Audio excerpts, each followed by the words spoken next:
What's going on, Badger Nation? Welcome to the PPC Den podcast, the world's first and longest running show all about how to make your Amazon advertising life a little bit easier and a little bit more profitable. Today on the show, we have sage wisdom coming in from Mina Elias. He's back on the show. Always good to have Mina on the show. He always brings such good energy with him. And to be honest, we're going to be talking about two fundamentals. We're going to be talking business on Amazon. So we're going to be getting out of the weeds where we normally stand, and we're going to be jumping into the foundations of Amazon marketing, Amazon growth, Amazon business. And it's perfect because, I was having a conversation with someone the other day. Their ad spend was like under $5,000 a month, and they were really interested in day parting. And while day parting can be impactful, if you actually think about it, it is a very surgical nano optimization, right? You're taking the week and you're dividing it up between 168 hours in that week. And you're sort of doing this very microscopic surgical optimization, when in some ways you'd be more benefited by zooming out and focusing on some of the fundamentals, which could potentially scale you twice as high, as opposed to something that might give you, a single digit percentage gain over a certain amount of hours. So I enjoy this one. It's energizing. I think it'll energize you to be a better Amazon seller, Amazon marketer, an entrepreneur, or freelancer, or brand manager. Let's jump into the show. Mina, thank you so much for coming back onto the show. You always bring such good energy to the point where I want to give you a more pronounced intro. Welcome back to the PPC Den, Mina Elias. Welcome back to the show, man. You didn't say the reigning heavyweight champion of the world, dude. Come on. The reigning heavyweight champion of the world, coming in from Miami, Florida, Mina Elias. I love it, dude. I love it. That was perfect. There you go. Have you ever had an intro like that before? No. That's usually like pro fights, like top. You got to be in like the top one, like the main card, like one main fight or something. I would like to believe I've had an intro like that. I did wrestling in high school. Now, granted, it was not for me. Like the whole team came out. We came out to AC/DC, Thunderstruck. It's great stuff. I had a very bad record. I think I was like 2-20. Damn. It was JV.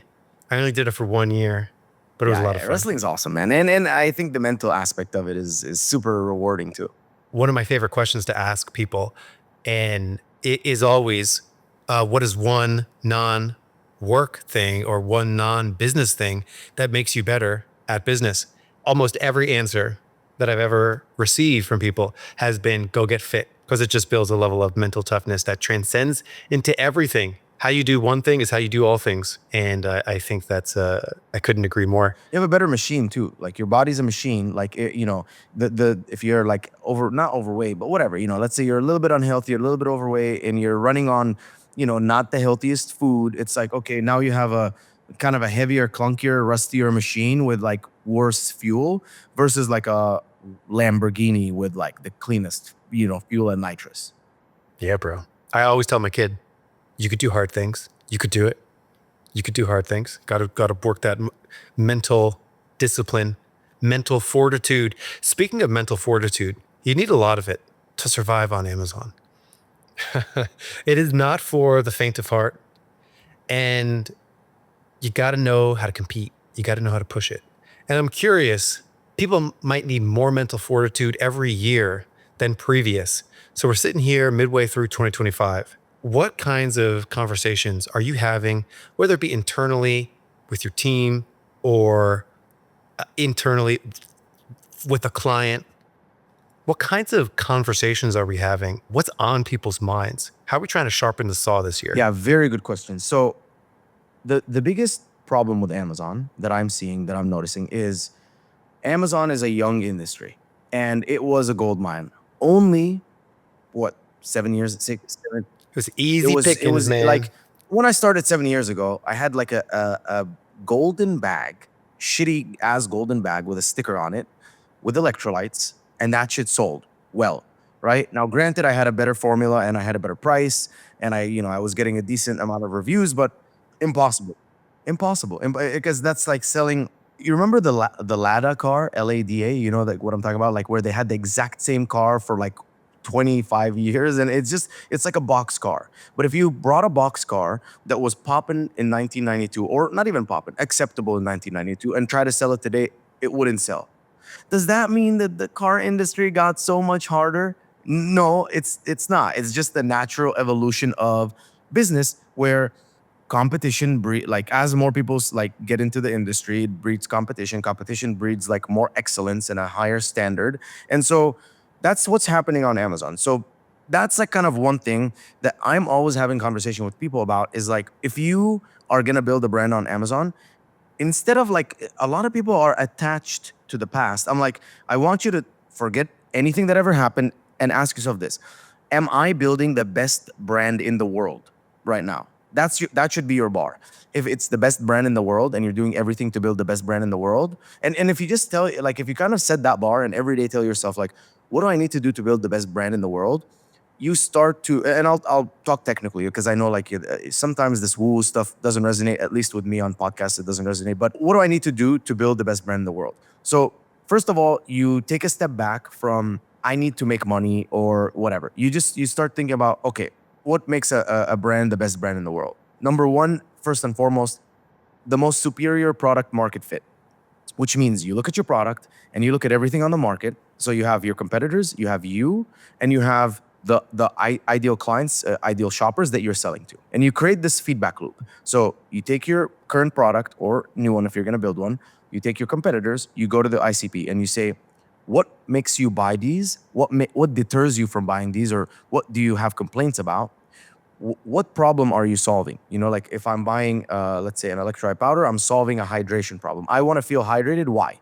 Well, I want to feel like I have more energy. I want to feel like my body's more hydrated, my skin like is better, whatever. You know, like these are the things that I'm looking for. I'm just looking to feel better when I take this, and I know that having more hydration is going to make me feel better. Okay, what about like an electric drum set? You know, my goal is to have like really high quality drum set, almost identical.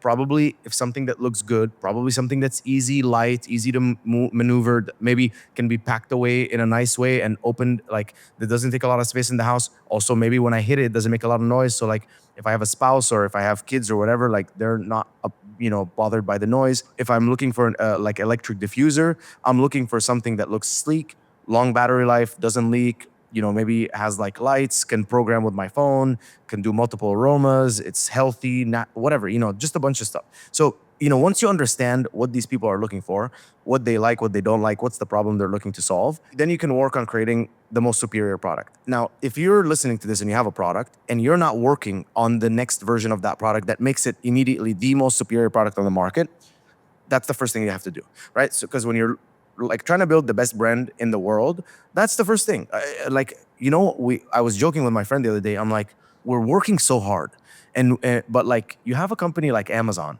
and their internal is like a dumpster fire, or Facebook, and their internal is a dumpster fire. Now, obviously, we love Amazon, and with all respect to them, but like you've called support, you talk to one team member, and they don't know another team member on their team or whatever. But these people are like, I mean, these companies are like what market cap is in the trillions. So they got there because there's only one reason: their product is so good that you are willing to accept it. So for me, like as a seller, Amazon is so good, it is the easiest way to make money that I'm willing to accept all the stuff. Or for a shopper, whatever it is, like the product is so good, like you're willing to accept it. Companies are growing and scaling so much because their product is so good and customers want their product so much. So that's kind of talks about the power of the product. And then you start to look like around everything else. You're like, okay, so I have a superior product.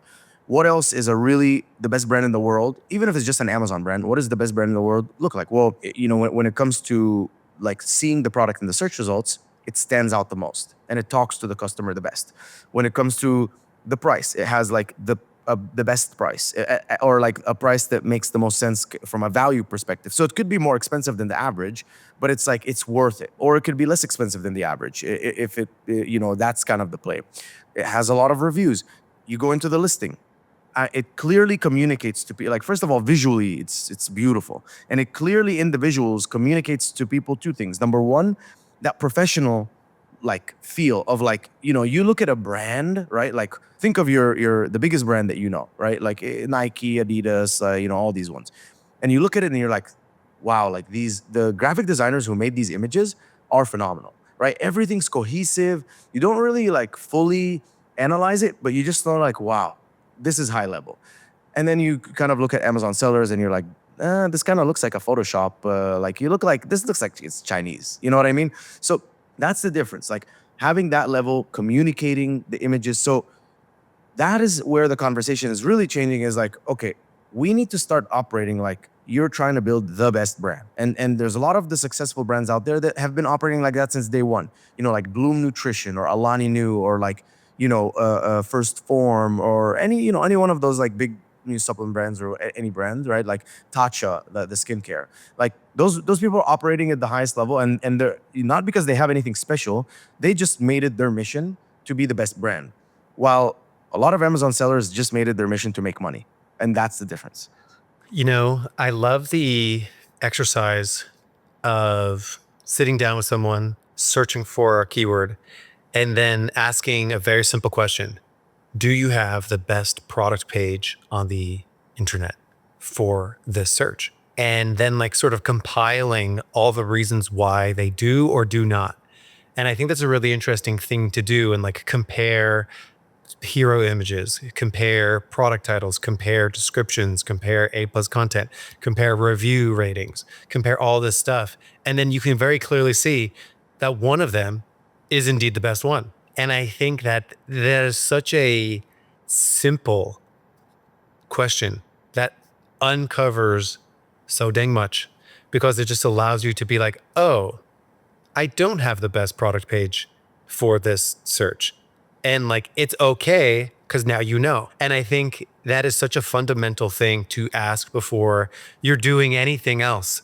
It's like, oh, let me day part Tuesdays at 2 p.m. to 4 p.m. That's like, wait a second. No, there's actually a much higher value, more important question to ask first. It's like, let's get this situated first. And I think it's such an important concept that honestly, you know it. You do marketing for a brand that just like has this stuff figured out. And then you do marketing for a brand that maybe doesn't. It's like night and day. It's like the brand that does this, they have a little bit of a cheat code turned on. Like every campaign just happens to work. Every campaign, it just feels a little bit easier to run. Like the ACoS is surprisingly low. Dude, I saw a supplement brand the other day. Most supplement brands have ACoSs that are sky high. Intolerable ACoSs on their campaigns. Like 80% is a good one. They had like a 30% ACoS in like the protein space. I was like, what on earth? And they just had this insane conversion rate. I'd never seen anything like that in the supplement space. I'm just like, what? You have a 30% ACoS for supplements and you're getting repeat purchases later? And I'm just like, they just were fervent about product market fit and like display of their product. And they did this sort of exercise. Like they knew everyone in their top 10, they knew everything that everyone was doing, and they knew where they fit into everything. And I'm just like, this is unbelievable. So like, if you want the cheat code, like start there. It's the cheat code. Isn't that the best thing ever? Like with any other like way of form of like selling, right? You don't have that. Like if you're doing Facebook ads, you don't have that. You're literally like, I'm on Facebook and you need to pattern interrupt me and get me hooked and get me to kind of buy in and okay, watch, even though I know this is an ad. Versus on Amazon, the people are coming, they want to buy, and it's simply a comparison game. So that doesn't that make everything so much simpler? Just it's kind of like a bodybuilding show. Like, you're just putting people next to each other, like, what do they have that's better than me? Okay, perfect. Let me make mine better. And it act like, for me, that's why I actually feel like I'm, more successful in Amazon than I would be, for example, in Facebook ads. When I tried Facebook ads, is because, Facebook ads maybe requires a lot more creativity and positioning and things like that. And I have a friend who's very successful D2C, his Amazon just does well because of his D2C, but he's really good at the angles and like understanding positioning and all this stuff, which is like the higher level of marketing. Versus I'm just great at like putting things next to each other and making a comparison and say, Yeah. how can I be better? Which is maybe a lazier way, but it's just something that I can systemize better. I call it sometimes like you can still moneyball your way to success on Amazon. And when I say like you could still moneyball, meaning like you don't need that hyper creative mind. You can, in many ways, like have a checklist. And to be honest, I think you could also moneyball your way on like TikTok ads or Facebook ads too. Like you meet a lot of really geeky people, myself included, or like numbers nerds, or like people that prefer time in spreadsheets as opposed to like building customer feel boards or like vibe boards. But what I do think you can do is like you build up that checklist of all of the emotional triggers that you want to be sure that you're hitting on your product page. You want to be sure that you do the act of comparing your hero image versus everyone else's hero image, and like analyze it for key components of what a hero image is. So I think like it's like checklists on checklists. That's how I sort of view like playing Moneyball, where it's just like I'm running through a bigger checklist than you are. It's just like I'm checking for more things than a competition is. Competition might be trying to just satisfy a requirement on Amazon, or they might just be trying to work towards completion. And I like have a 10-point quality checklist that all my hero images can have. And everyone else just has 2 or 3 points that they're trying to get. So I think stuff like that is really valuable to think of, like, do you have the best one when you make a search? And that's been relevant today as it has been since forever. And it's true, like more things matter more over time as maybe competition gets a little savvier over time, or consumers are expecting something different over time. Like, sure, it's still a good thing to talk about. Let's go counterpoint to all that. Let's say you do get on the phone with someone and they're like, hey, you know what? I did this exercise. I did really aim to have the best product page, the best brand. And like, what would you anticipate if someone were to tell you that, like, hey, I already did that exercise. I do have a great brand. And, let's just say for the sake here, they do. What would you anticipate that company's next biggest issue is? I wouldn't say it's the next biggest issue, but once you have that figured out, right? Like this is kind of the strategy. I'll walk you through when I talk to a brand, how do I grow you on Amazon? It's a very, very simple formula, simpler than most people think. So we have a good product market fit. That's kind of the beginning. It's almost like a prerequisite. Now, let's start from the bottom up. So product page is optimized. So amazing main image, amazing listing images, videos in the listing, brand story, premium A plus content. The title bullet points are SEO optimized. You have virtual bundles going. You have brand defense. You have that UGC videos filled out. Perfect. So now when people come to the page, the maximum amount of them are going to convert. Great. Now let's go a step up.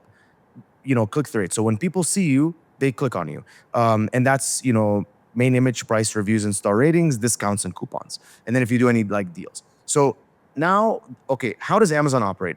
Amazon is a big funnel. People seeing you, and then they see you in the search results or in product page, they click on you, and then they buy. That's actually 1,000 small funnels. It's 1,000 search results, search keywords, 1,000 different search terms.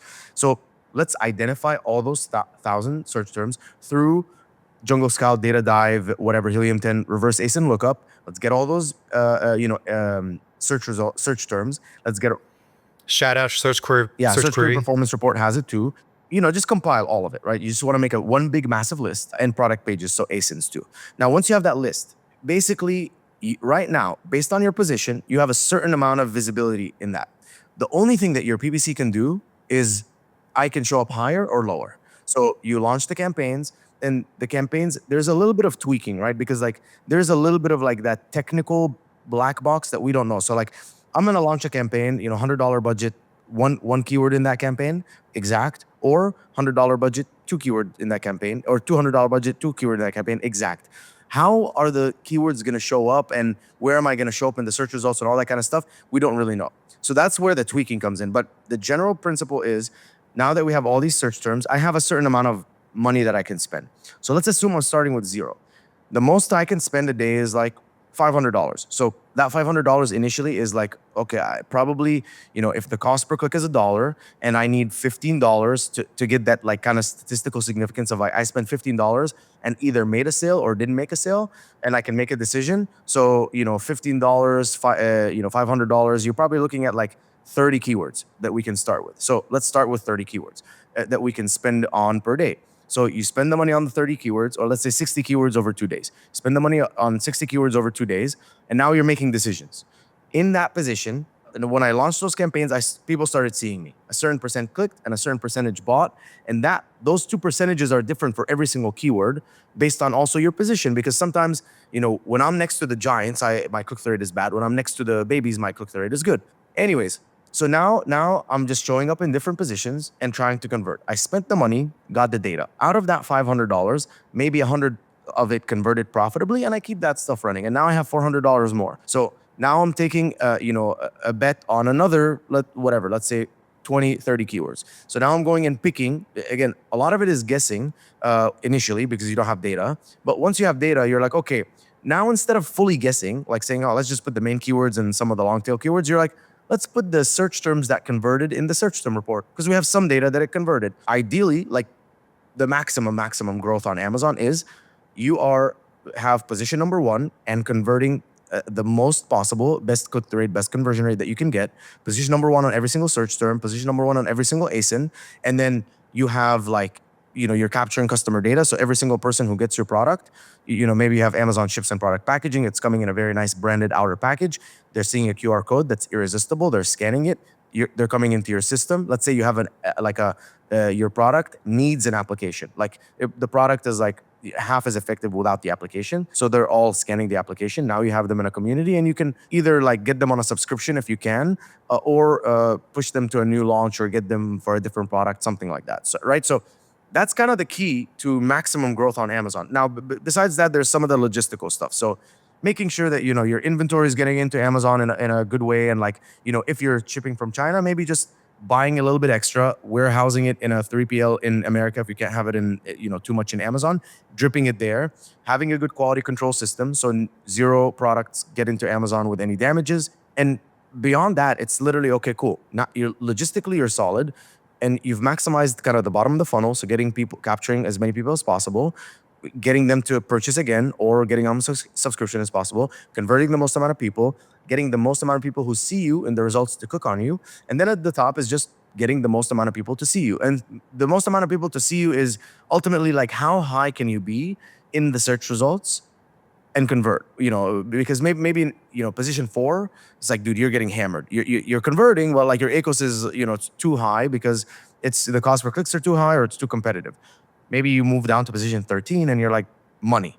Maybe it's not working. Maybe listen, when you show up in this search results, the people are looking for something that's not quite you, or there's just way too many people who are better than you and you're not converting. You're not getting any share of that keyword. So that's essentially the full playbook to grow on Amazon. That's kind of the conversation that we have is like, now that we know all of this, what can we implement and how can we do it in a controlled experiment manner? Not, hey, amazing. I listened to Mina and he said, let's do main image, let's do listing image video, and you do 50 things because then it's like, you can't track it. So you just build a plan and the problem sometimes is you talked about, you have this 10-point checklist for main image. What you probably didn't mention is on top of that, you're probably doing that checklist like every 30 to 60 days because it's like, great, like your main image was amazing. And then I'm like, dude, Michael's main image is sick. Let me add that badge. And now, now you want to one up me because I'm a competitor. So how do you balance all of that stuff? How do you balance continuously improving every part of your listings and your images and your product without changing too many things at once? And then now you lost data. I think that's still, even today, this is a second really good principle to follow because even today, I talked to someone yesterday who was just like, oh, like I imagine like there's a lot of work up front, but then like you're done with all that, right? And I'm just like, no, like the most successful brands are really systematic in how they approach improvement. They're looking and they're studying and they're being very meticulous about things that they're changing over time. I would say the brands that see success most unclearly. so they cannot see success are the ones who are sort of very herky-jerky with how they make the optimizations across everything, PPC or otherwise, where they sort of don't do very much, and then they come in and they do a ton of stuff, and then they don't do anything for a while, and they don't understand the results of that. They come back in and they do a whole bunch of more stuff. And I found that the brands, and it is really worth doing sort of a meticulous movement towards that. And yes, checking yourself against the top conversion share. There's a really helpful report in Brand Analytics. Product Opportunity Explorer can also tell you some of this information, which is, of course, what share of conversions do people have for a particular keyword search. And I think that's a really helpful way to view. It's like, oh, I have the most conversion share for this keyword when someone searches, or I do not, but that company does. And you can just sort of see that on a per keyword basis, which I think is really helpful at help keeping you grounded. And because you can ask that question, if you take the first thing that we talked about, which was, do I have the best products page on the internet for this particular search? And like, hopefully you feel like the answer is yes. And then ultimately, unfortunately, it's not up to you, it's up to the market. And then you can actually use a report like Brand Analytics, and it'll tell you, oh, your conversion share was blank, and the top conversion share was you were X and this was Y. So you can sort of see that gap, and you could begin to ask yourself, why does this gap exist? And then begin to take action and try to improve that. Yeah, dude, I love it. I think that's honestly, I hate when people say like you're never gonna get to a point where you can set it and forget it. There's two reasons why people even think that, right? Like you would never think a restaurant would get to a point where you can set it and forget it. The reason people think that about Amazon is there's been a lot of gurus lying and saying that Amazon's passive income so that they can get you to buy their course. And then, now there's some sort of the course sellers. Yeah. I mean, listen, I sell a course, but it's like, I will never tell you that you're at some point you're going to have a passive income. Imagine you only had a course. Yeah. That would be a little bit different. But then the other thing is, maybe in 2015, 2016, there was a reality where, you could put up a product on Amazon and like just set it up and not really optimize too much and it would sell. Yes, that existed. The same way that like when I grew up in Dubai in 1996, 1994 till 2010, 1998, 2000, dude, Dubai, you would show up to Dubai, you would be an average engineer and you would make, $10,000 a month in as a salary. And you would get like 6 weeks paid vacation. They would pay for your housing. They would pay for, your airplane tickets when you would travel, right? That reality existed. I lived it. It does not exist anymore because the demand for Dubai was so much that now like the companies are like, well, you want 10K. This guy is willing to work for 2K, because he's coming from like some, like a country in like, Africa or Eastern Europe or something. He's like, dude, I'll do anything just like to stay here. And so I'm like, of course, if I was a business owner and you guys are the same, like you're probably, this guy's maybe going to make me like whatever, 100K a month in revenue. You're going to make me 120. I'll take that guy because it's like, it's like I can have 5 of them for the same price as you. And so that's essentially what people like. Yes, if a reality once existed where Amazon is passive, that's fine, but it is no longer that same reality. And I think people just need to let it go. And like, if you want to build a brand and build a business on Amazon, I think Amazon's still the best place to build a brand because you have all of that incoming traffic. All you have to do is just create a better product. And, obviously like there's certain things you could do like TikTok Shop, for example, just by, putting out content on TikTok Shop and like potentially some of it does well and goes viral, you get overflow traffic into Amazon and that makes it work even better. So again, it's still the best place to build a brand. It's just that like fun reality where like you could put products up and they would sell just doesn't exist anymore. There's a big difference also between selling a product and building a company. And, I would even say, even way back when, putting a product on and just having it sell sort of like in an easier competitive environment, you could still exceed expectations by really doing everything else on top of it, right? So Mina, thank you so much for coming on the show and reminding us of some of these good fundamentals, everything from ensuring that you truly do and you really are interested in incredible product market fit, because that is a huge cheat code to everything, as well as sort of conversion share per keyword. I think is a really good concept to always keep at the front of our minds, as well as go exercise and eat right. And do jiu-jitsu. Mina, thank you so much for coming back on the show. Where can people find you on the internet? Where's your preferred location? Yeah, I would say, I mean, if you want value, go to my YouTube at Mina Elias. And if you want to hit me up, go to LinkedIn or Instagram at the Mina Elias or Mina Elias on LinkedIn and ask me questions, and just I answer everyone's questions as long as it's like a nice, clear, concise. Sometimes I get like this paragraph long. I'm like, dude, I can barely like go to the bathroom during my work day. And then, sometimes people just say, hi, how are you doing? And I'm like, I'm not going to respond. Right on. Well, Mina, thank you so much. I encourage people to go check you out. It's always a pleasure to talk with you. I hope things are staying sunny down there in Miami. And any plans for this summer? For any personal plans? What are you excited about when you're away from the computer? A lot, dude. I'm going to Tomorrowland in Belgium, so that's gonna be a sick festival. Then probably gonna hop over to Wow. Amsterdam, and then Burning Man. Burning Man's always killer, and then probably one more trip like to Europe or something. So this year, January to like mid year, like end of June, I'm just like going like 110,000 miles an hour. But when the summer hits, is like I like to take a few weeks off, like not at a time, but like once each, and like that really helps me, get my creativity and like resets me. 1,000%. 1,000%. Time. That's another non-business thing that makes you better at business, which is time away to get that mind clear. And like, I'll often think of ideas like out doing random things away from work as well. I'm just like, oh, wow, that's a great idea. Like I need to be sure that I capture that and I go back to work and do The that. best ideas. That's when the best ideas Right. come. I'm like charging up my RPMs when I'm away from work. I'm just like, yes, like let me back at it. Yeah, that's how I feel exactly. Except I got to get my fingers like back to proper dextry so I can get my words per minute up as fast as possible. I don't even do words per minute anymore. And now I'm just doing talk to text. Oh my God, I was just about to say that. I'm like, you know what? I'm doing a lot of talk to text Dude, it's right great. now. I love. My friends make fun of me all the time. I'm like, dude, I just can speak so much faster than I can type. Yeah. Big time. On my phone, on my phone, it's not Yeah. even a question. I'm like, no, I'm not typing on my phone anymore. Amina, thank you so much. Have a good one. I'll talk to you soon. And everyone else, I'll see you next week here on the PPC Den podcast. I've launched campaigns and picked keywords. I've got my bids, set placements too. And bad mistakes.